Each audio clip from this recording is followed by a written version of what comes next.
Are you looking for a high reward for your garden with little effort on your side? Then stick around for what's coming next. Hey, my name is Jair, and today we're going to talk about the bioreactor. What it is and what its purpose is, what the main difference is between it and a regular compost pile, and how I built my bioreactor.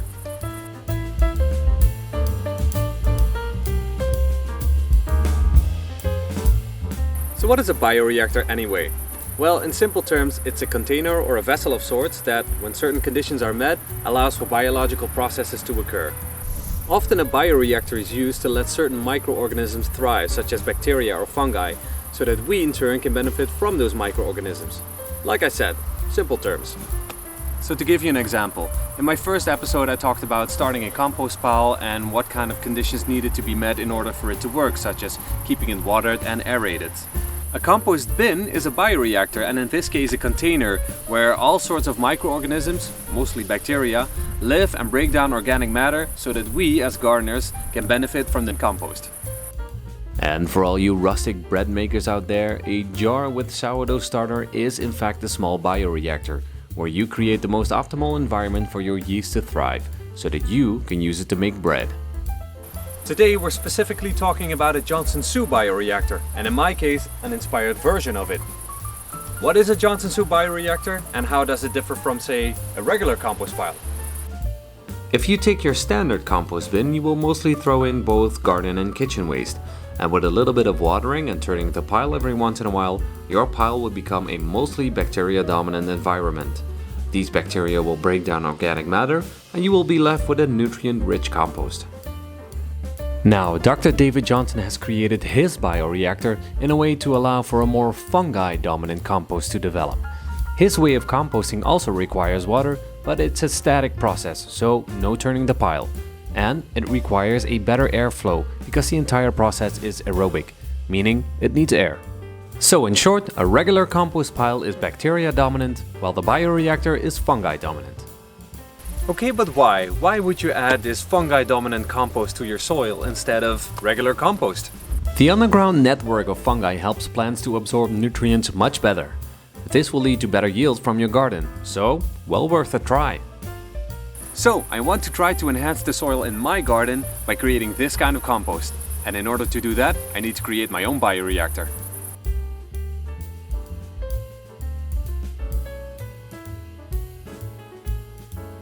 This bioreactor has been under construction for a while now, but to show you that, we need to go back in time a bit. You see, in the distant past, when this land was little more than a puddle of mud, 2 compost bins were created. One for regular composting and one held in reserve for a future project, although the latter has only been used for storage until this very moment.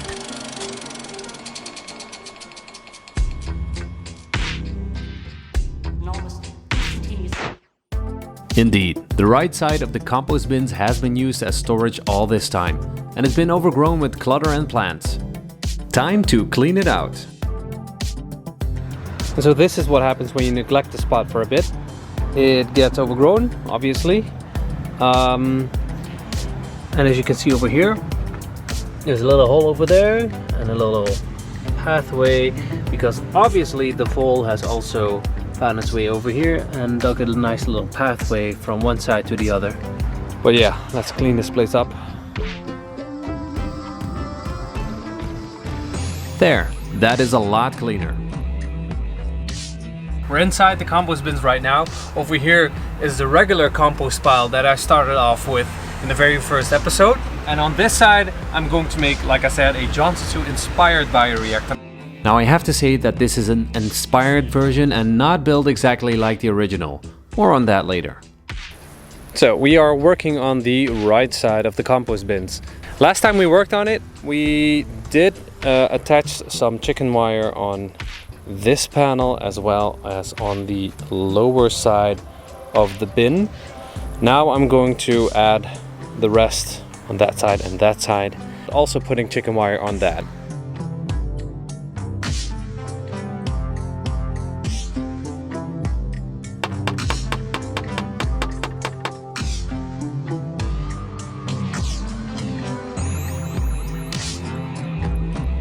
So I still had a lot of this wireframe that I use for my corner trellises to let my pumpkins grow into. So what I did is I made a cylinder out of it, and now I'm going to add some chicken wire around it so not a lot of big chunks will fall through.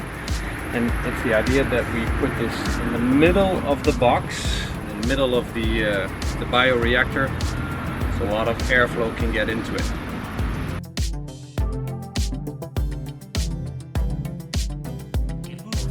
There, I fixed it into the ground, and you can still pull it out if you want to, but at least if I kind of tap it gently, it doesn't go anywhere.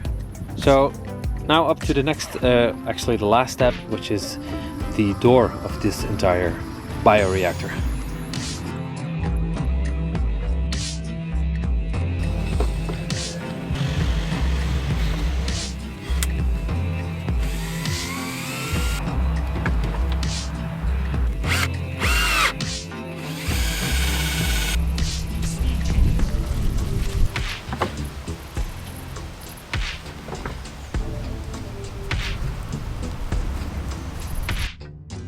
The central air column is meant to further aerate the material around it. This way it stays completely aerobic. Another difference with the original version is that my bioreactor is not raised on a pallet but directly in contact with the ground. With the bioreactor completed, it was now time to fill it up.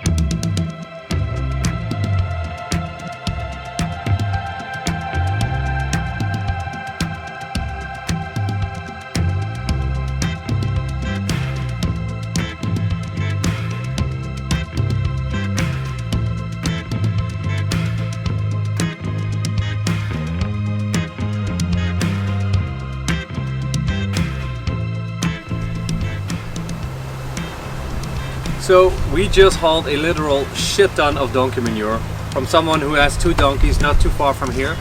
They only get hay and other plant materials to eat, so their diet is strictly organic, which is good because I don't want any chemicals in my soil. The pile was already composting and pretty active when we shoveled it because it was actually fuming, so that is a good sign. But it also means that the temperature is still too high for compost worms to be in there, so I will either add them later to the pile or they will find their way inside the bioreactor themselves. We've had enough material to fill up half of the bioreactor, which is a great start. I'm very happy about that. I will continue to fill up the bioreactor as I will add more and more material throughout the year. For example, we've also added some leaves to this pile mixed in between the manure. Now I did say high reward for your garden with relatively little effort. There is only one catch. This needs time.